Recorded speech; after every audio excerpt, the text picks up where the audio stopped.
Ustedes saben que de vez en cuando yo les digo que el mundo en el que nosotros estamos viviendo ha perdido la cabeza.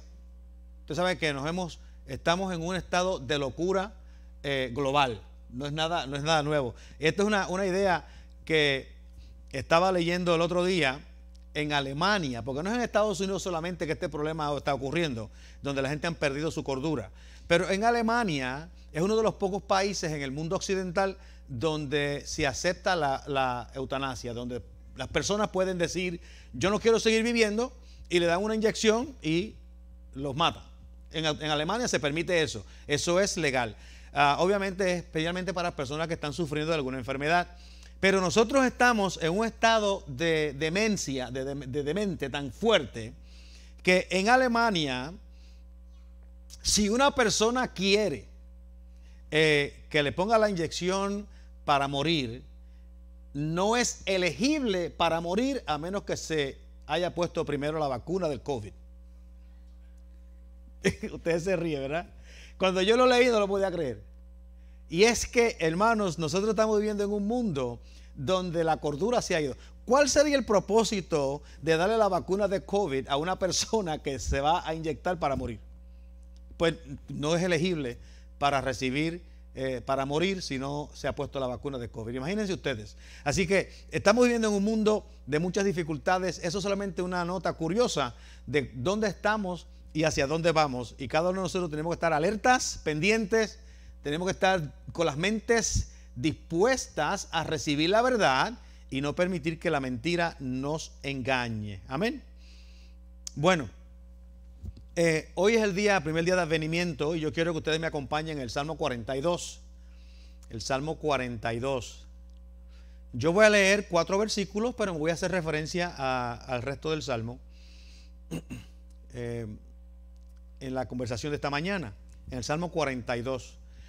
Los primeros versículos dicen así: como el ciervo brama por las corrientes de las aguas, así clama por ti, oh Dios, el alma mía.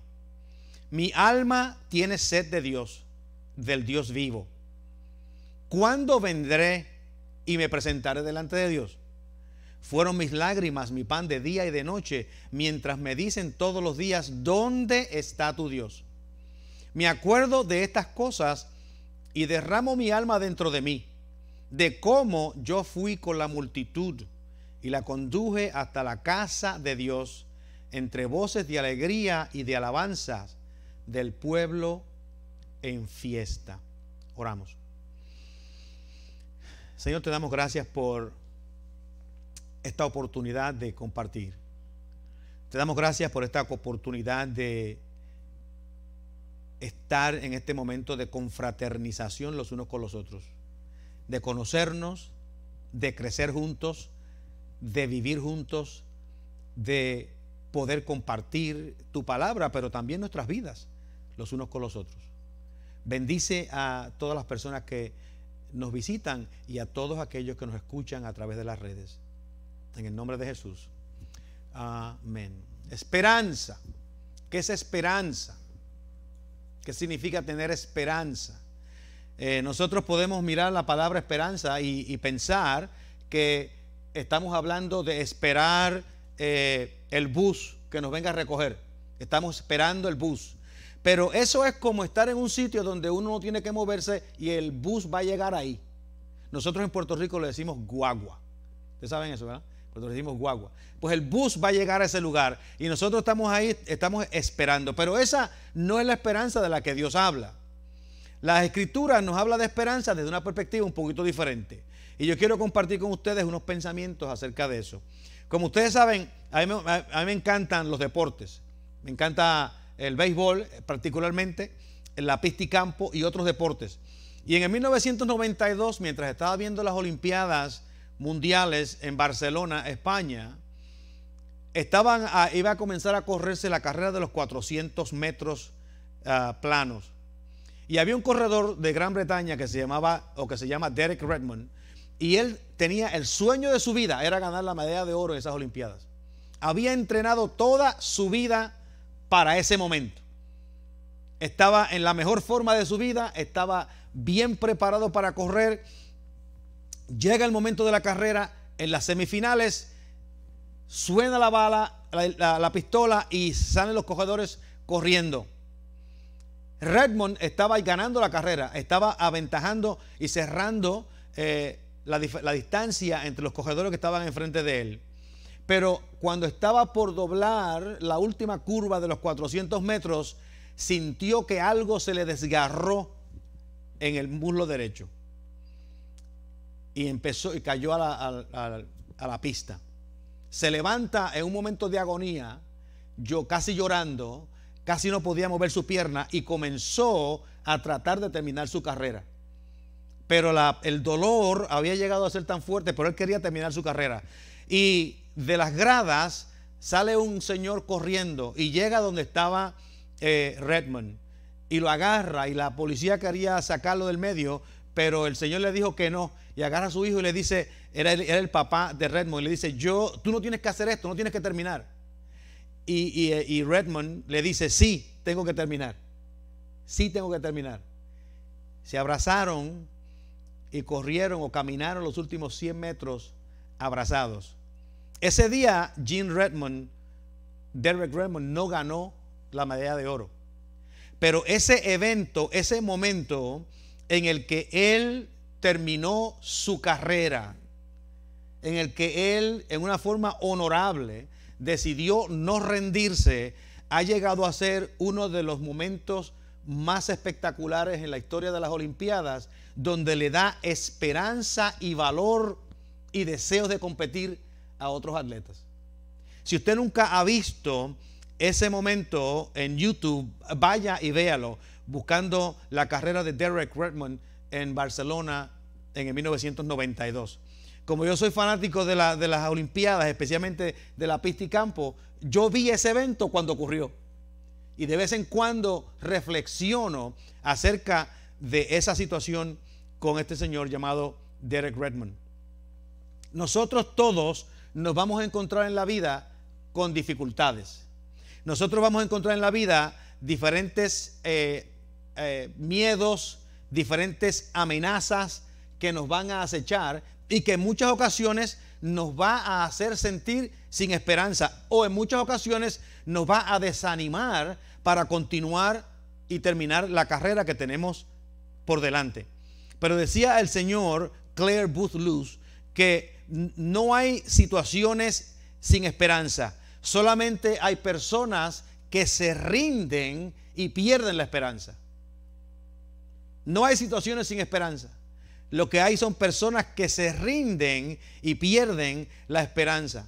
Muchas personas pierden la esperanza por muchas razones, pero en los Estados Unidos se han hecho estudios donde cuando una persona pierde la esperanza, no solamente está perdiendo el deseo de funcionar, sino que en muchas ocasiones están perdiendo su salud física, están perdiendo su salud mental.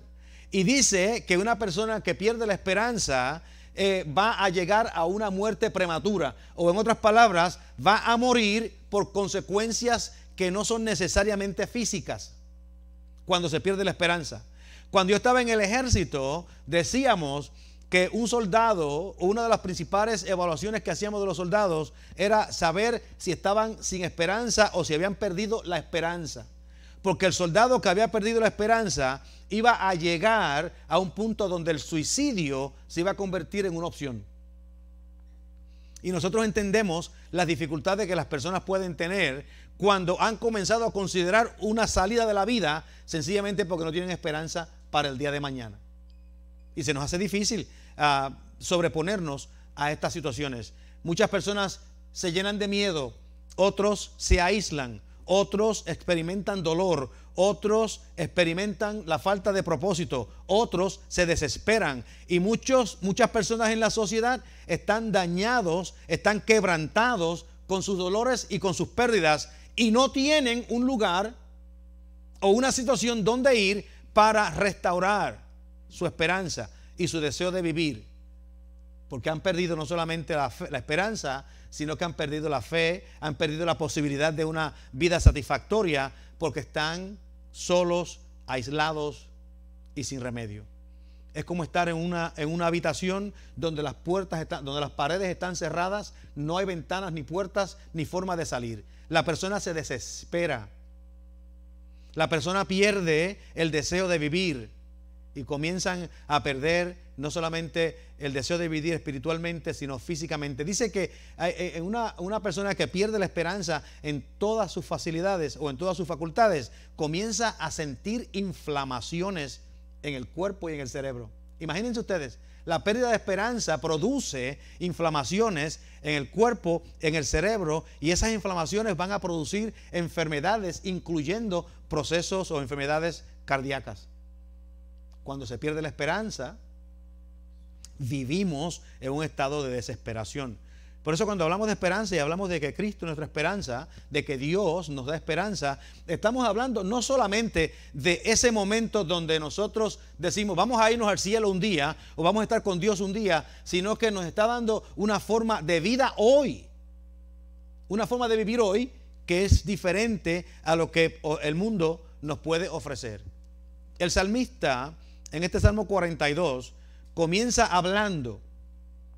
Y él comienza hablando y dice que él tiene una sed como el ciervo brama por las aguas.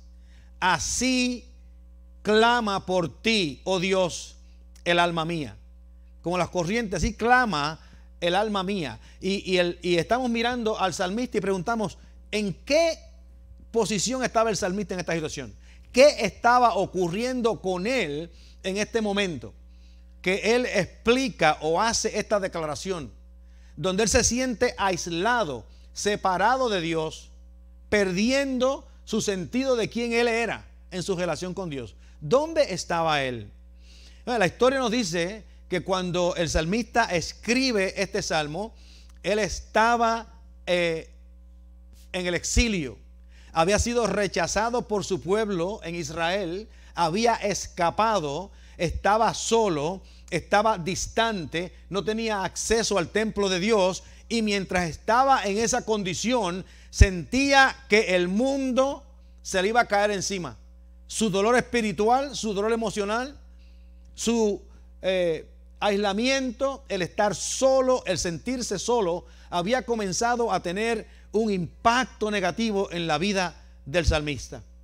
Y él escribe que su deseo de estar en la presencia de Dios era tan fuerte como el sentido de tener sed y no poder satisfacerla. ¿Usted alguna vez ha estado caminando o haciendo ejercicios y siente sed? ¿Usted alguna vez tiene esa situación? El cuerpo le pide agua. El sistema quiere agua. Yo quiero tomarme algo. Y uno comienza a sentirlo en la garganta, lo siente en la boca, lo siente en el estómago. Y en ocasiones, yo me acuerdo cuando estábamos en el ejército, nosotros corríamos y cuando nos daba esta sed, llegábamos a un lugar y cometíamos el error de tomar una botella de agua, 16, 18 onzas de agua, y tragárnoslas todas para satisfacer la sed. Y lo que ocurría era que nos tragábamos todo el agua para satisfacer la sed, y después cuando empezábamos a caminar sentíamos que el agua estaba revolviéndose en el estómago. Sentíamos el movimiento del agua, porque lo que necesitábamos era calmar ese instinto primero de sed y luego entonces tomar suficiente agua para hidratarnos. Pero es esa sed, esa hambre por agua lo que lleva al salmista a decir: estoy en un estado de desesperación, en un estado de desesperación casi depresivo, porque estoy fuera, estoy lejos de la presencia de Dios. Sin embargo, en medio de este proceso, él va a decirnos otras cosas que son bien significativas. Pero al principio, él dice que sus lágrimas eran mi pan de día y de noche. Eso no quiere decir que se estaba alimentando con lágrimas, obviamente. Eso quiere decir que cuando él consideraba sus circunstancias, él no podía dejar de llorar porque estaba separado de Dios. Ahora, escuchen esto. Nosotros estamos aquí en este edificio. Nosotros reclamamos ser creyentes, hombres y mujeres de fe. Nosotros entendemos que sin fe no podemos agradar a Dios y que estamos en este lugar porque Dios nos ha hecho un llamado para la vida eterna. Pero si nosotros estuviésemos aislados de la presencia de Dios, ¿cómo responderíamos nosotros a ese aislamiento de la presencia de Dios? ¿Sería una tragedia como lo describía el salmista? ¿O sería una bendición como algunas otras personas quizás puedan pensar? Por lo menos hoy no tuve que ir a la iglesia. ¿Cómo pensaríamos nosotros acerca de estar aislados de la presencia del Señor? ¿Cómo nosotros responderíamos de estar separados de la gracia de Dios y de estar separados de la acción de Dios en nuestras vidas?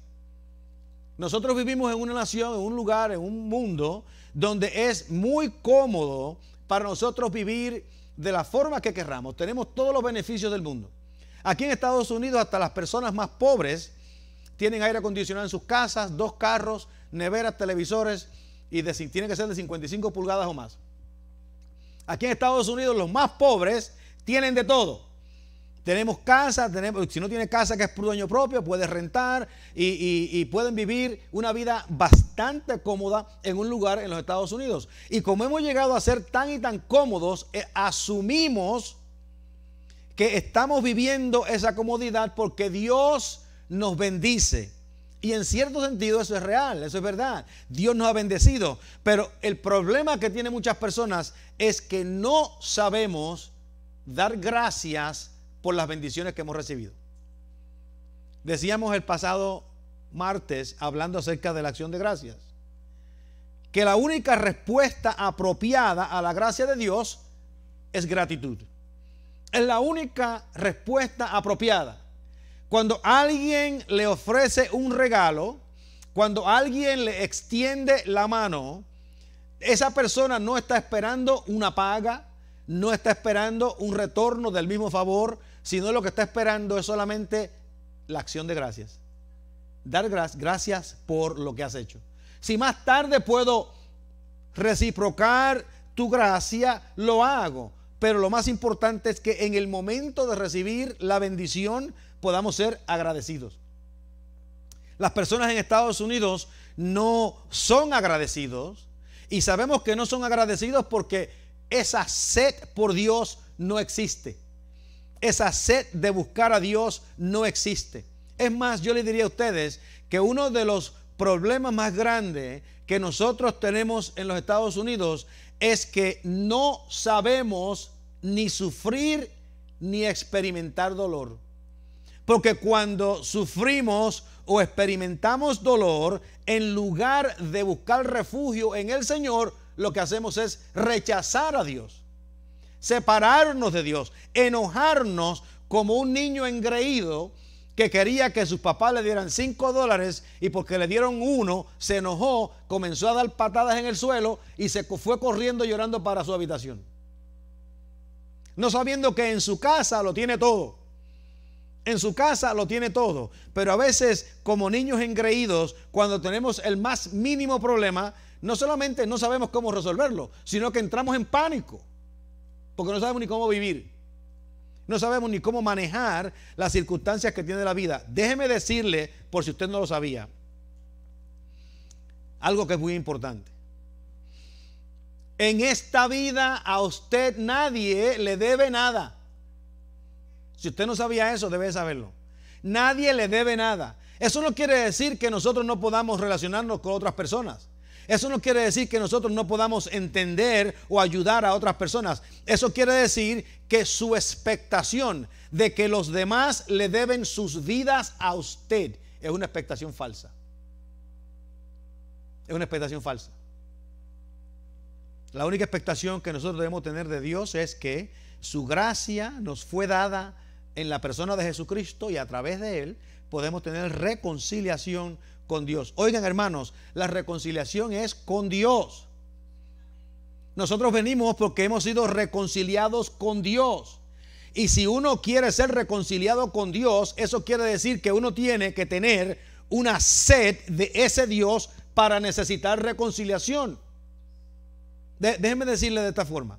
¿Usted alguna vez ha tenido a una persona que usted considera más o menos su enemigo? O por lo menos no su enemigo, pero que no le cae bien. ¿Usted ha tenido una situación así? ¿Cuántas veces usted ha sentido que la persona a la cual no le cae bien a usted, usted tiene necesidad de reconciliarse. Muy pocas veces. Mientras más lejos esté, mejor. Mientras menos me hable y menos me mire, mejor. Es más, si vamos por la carretera y usted ve a la persona a la distancia venir por el lado mismo de su orilla, usted se para al otro lado. Cruza la carretera arriesgándose que un carro le dé un golpe por no encontrarse con la persona. Porque nosotros, cuando tenemos animosidad o enemistad con alguien, lo menos que queremos es estar al lado de esa persona. Sin embargo, la Biblia nos habla a nosotros de reconciliación. Ahora, ¿cuántos de ustedes en alguna ocasión han estado, los más adultitos, enamorados? Cuando están enamorados quieren estar reconciliados con su pareja todo el tiempo. Que reconciliado quiere decir, si la pareja respira, usted quiere respirar al mismo ritmo. Todo lo que hace todo parejo. Cosa de que estén unidos, estén conectados. Porque hay ahí una necesidad que se desarrolla en la persona de estar conectado con la pareja. Y esa necesidad es saludable, es buena, es importante. Pero hace la diferencia entre el estar reconciliado con alguien o el tener animosidad con alguien al estar distanciado con otra persona. Nosotros fuimos reconciliados por medio de Cristo con Dios. Si fuimos reconciliados, eso quiere decir que en nosotros había una necesidad de estar en esa relación con Dios. Y si había una necesidad de estar en una relación con Dios, por lo tanto, nosotros en esa necesidad debemos de buscar a Dios constantemente. De la misma forma que Él nos ha buscado a nosotros. Pero a veces no lo entendemos porque tenemos demasiados de muchos beneficios. Déjeme decir algo que mientras estaba estudiando este pasaje, yo comencé a considerar por qué, hice la pregunta, por qué tenía el salmista esa necesidad de estar en la casa de Dios. ¿Por qué tenía la necesidad de estar en la casa de Dios? El salmista no estaba diciendo, yo estoy en exilio, yo amo a Dios, Dios me ama a mí, por lo tanto yo aquí en este lugar estoy bien. No, él estaba diciendo, aunque yo amo a Dios y Dios me ama a mí, yo necesito estar en el lugar donde Dios está. Y uno dice, pero Dios está en todas partes. Exactamente, si Dios está en todas partes, ¿por qué él necesitaba estar en la casa de Dios? Y miren lo que yo estaba pensando. Yo estaba pensando en cuando Salomón dedica el templo. Cuando Salomón dedica el templo, él dice, el templo en Israel, él dice que toda oración y toda súplica que el pueblo haga en aquel lugar, Dios allí contestaría.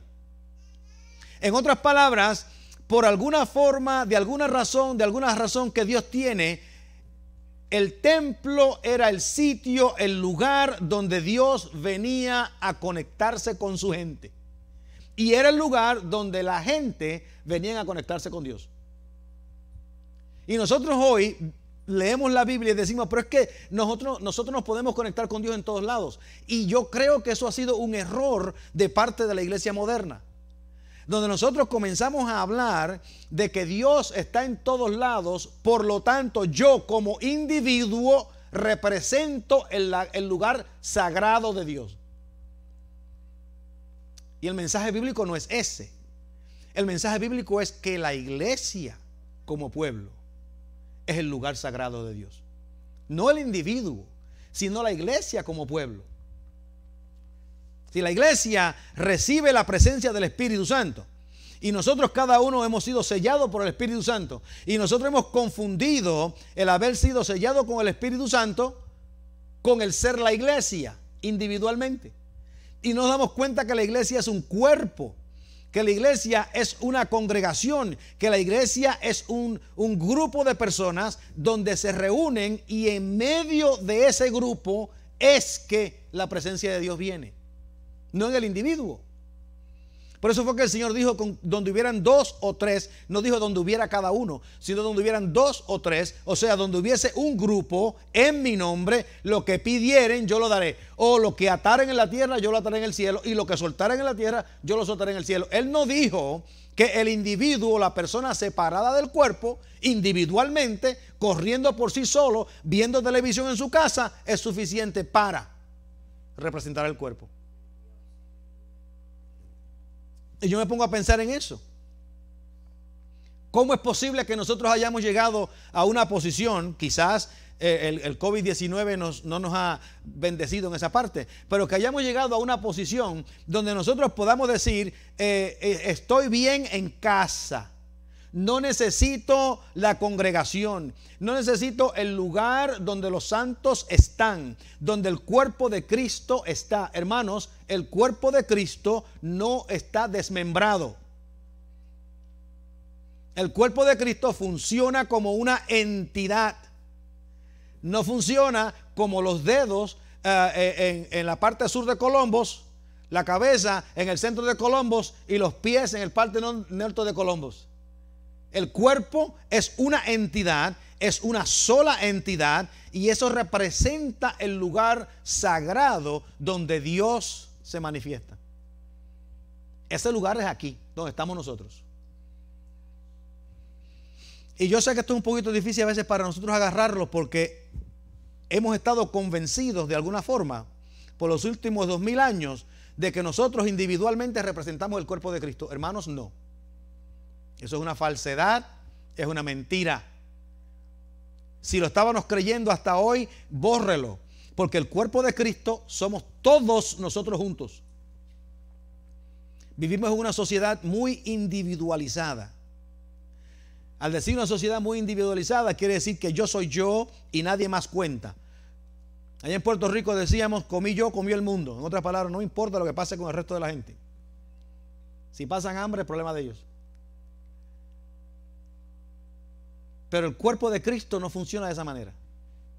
Nosotros somos todos parte del cuerpo.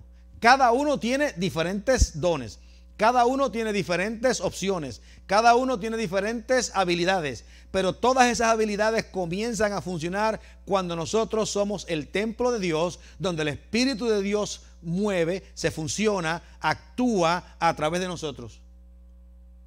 Quiere decir que de la misma forma que el salmista veía al templo como el lugar sagrado donde Dios habitaba, el lugar sagrado donde él iba a adorar y a encontrarse con Dios. La iglesia es el lugar sagrado donde Dios habita. La iglesia es el lugar donde nosotros, como cuerpo de Cristo, nos encontramos colectivamente para adorar y para recibir las bendiciones de Dios a través del cuerpo. Por eso fue que Pablo dice que los dones fueron dados para la edificación de todos. Y esos dones no los vamos a encontrar en el individuo. Cada persona tiene un don diferente. Pero yo tengo unas habilidades, muy pocas, y hay otras personas que tienen muchas otras habilidades que yo. Por lo tanto, yo dependo de otras personas para que me ayuden a crecer, para que todos juntos podamos madurar y entender el concepto de lo que Dios es para nosotros. Pero vivimos en un mundo tan narcisista que decimos lo más importante es que te ames a ti mismo. Decimos lo más importante es que tú tengas en ti mismo una visión de que tú eres Dios, de que tú eres dueño o dueña y señor o señora de tu destino. Y no nos damos cuenta que estamos respirando ahora y en 5 minutos puede que no. No nos damos cuenta que esta vida es tan frágil como el morir de una flor. No nos damos cuenta que tenemos este sistema funcionando continuamente, pero en el momento más inesperado, en el momento menos planificado, esta vida termina. Y lo que quedó atrás no importa. Los planes que se quedaron sin hacer se terminaron. los que se quedan vivos comienzan a decir cómo es posible que se fuera tan rápido. ¿Quién le dio permiso para que se muriera? Y algunos se enojan. Me abandonó, me dejó solo, me dejó sola. Se fue sin decir nada, sin despedirse, porque la vida es frágil. Y si no aprendemos a vivirla de acuerdo al plan y al propósito de Dios, vamos a cruzar por 75 años, 80 años en este lugar. Y cuando llegue el año 75, miramos para atrás y decimos, ¿y qué hice? ¿Para qué viví? ¿Cuál fue mi propósito? Y terminamos unas vidas sin esperanza. Sin esperanza y sin fe.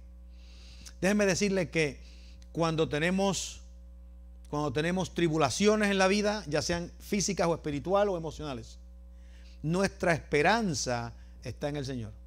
En otras palabras, cuando usted se sienta que el mundo se le está cayendo encima, cuando usted se sienta que la vida está por terminar, cuando usted se sienta que todo el mundo se fue, cuando usted se sienta que los amigos lo abandonaron, cuando usted se sienta que los enemigos lo están persiguiendo, cuando usted se sienta que todavía está corriendo, hay una esperanza y el diablo está detrás de usted, en ese momento el único que le puede dar esperanza es Dios.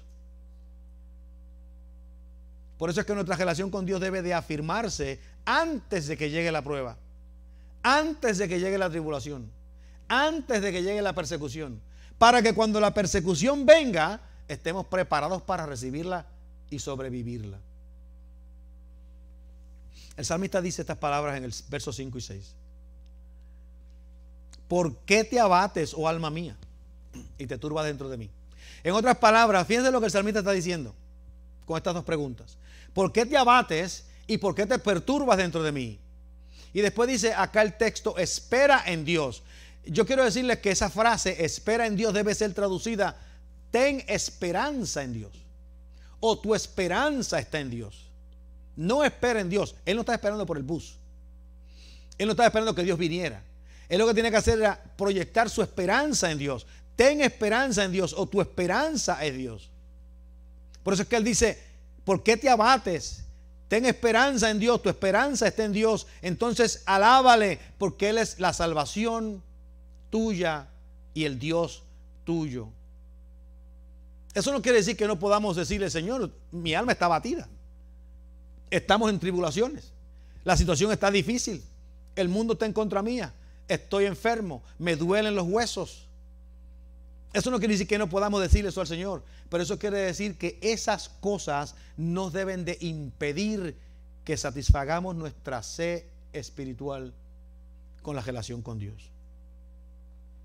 Yo les animaría a ustedes a que recordaran las últimas palabras del salmista en este pasaje, versos 8 y 9.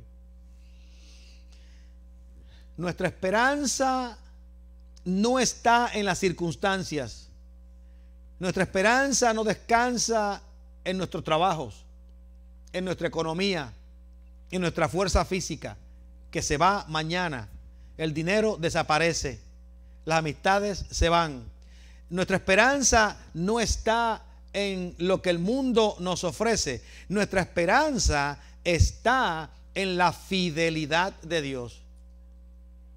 Si usted entiende y cree y sabe que Dios es fiel, usted puede descansar en esa esperanza. Si usted sabe que Dios no le abandona, usted puede descansar en esa esperanza.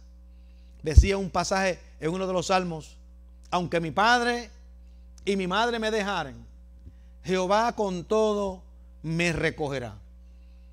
No importa las circunstancias de la vida, nuestra esperanza no está en las cosas pasajeras, en mi propia fuerza, en mi propia voluntad, en mi propia acción, sino que está basada en la fidelidad de Dios. Dios es fiel, por lo tanto, Él vendrá. Dios es fiel, por lo tanto, Él actuará. Dios es fiel, por lo tanto, nos levantará, aunque fuese que nos levantase del polvo. Decía Job, aunque Dios me mate, aún así confiaré en Él. Imagínense la clase de esperanza que Job tenía. Sus amigos no tenían esperanza. Sus amigos lo único que tenían era crítica.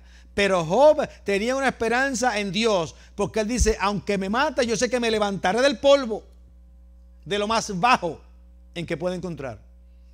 Y dice el salmista, pero de día mandará Jehová su misericordia, y de noche su cántico estará conmigo, y mi oración al Dios de mi vida. Mi vida depende de Dios, es el Dios de mi vida, es el Dios en el centro de mi acción, es el Dios que produce vida en mí. En Él yo puedo confiar.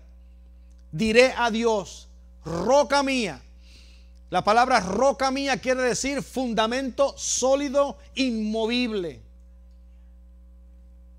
¿Por qué te has olvidado de mí? Pregunto. ¿Por qué andaré yo enlutado por la opresión del enemigo? No debo, si Dios es mi roca y mi fortaleza. Así que el amor de Dios, la fidelidad de Dios nos dan esperanza. Y si aprendemos a vivir de esa manera, vamos a entender cómo este grupo que está aquí, esta comunidad de fe, es el lugar sagrado donde Dios se manifiesta. Si usted tenía la idea, que yo sé que usted no la tiene porque usted está aquí, pero si usted tenía la idea de que debía quedarse en su casa y desde su casa yo puedo ser cristiana o cristiano, déjeme decirle que desde su casa usted puede creer que es cristiano o cristiana, pero está viviendo fuera del cuerpo de Cristo. Es como la rama de un árbol que pretende subsistir separada del tronco. Va a estar verde por unos días. Va a estar verde por unos días. Pero a los pocos días, la sed de recibir nutrición del tronco va a ser tan fuerte que si no se remedia, va a comenzar a secarse. Eso le ocurre a los cristianos que se separan. Eventualmente se secan y eventualmente se mueren. No sea usted uno de ellos, sino que diga, mi esperanza está en el Dios de mi salvación. Esperaré en aquel que funciona como mi roca, que me mantiene en un piso sólido y firme. Amén.